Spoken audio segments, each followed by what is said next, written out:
गेवराई तालुक्यातील गुंजेगाव पाथरवाला येथील गोदावरी पात्रातून वाळू उपसा करून शेवगाव जिल्हा अहमदनगर येथे वाळू वाहतूक करू देण्यासाठी व कोणतीही पोलीस कारवाई न करण्यासाठी एका पोलीस कर्मचाऱ्यांनी 15,000 रुपयाची लाच मागितली होती।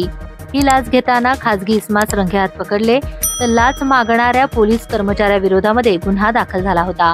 मंगळवारी रात्री लाचलुचपत प्रतिबंधक विभागाने ही कारवाई केली होती।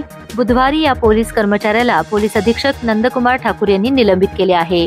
मुकेश काशीनाथ गुंजाळ असे पोलीस हवालदाराचे तर प्रमोद विठ्ठलराव कोठेकर वय वर्ष 27 राहणार गेवराई असे पकडलेल्या खासगी इस्माचे नाव आहे। तक्रारदाराचे हायवा टिप्पर आहे। त्यातून वाळू वाहतूक करून देण्यासाठी व कारवाई न करण्यासाठी गुंजाळ यांनी 15,000 रुपयांचा हप्ता म्हणून लाच मागितली होती। या दोघांविरोधामध्ये गेवराई पोलीस ठाण्यामध्ये गुन्हा दाखल करण्यात आला आहे। जिल्हा प्रतिनिधी नवनाथ आडे, गेवराई, बीड। सांगली डिजिटल जमाना, डिजिटल बातम्या।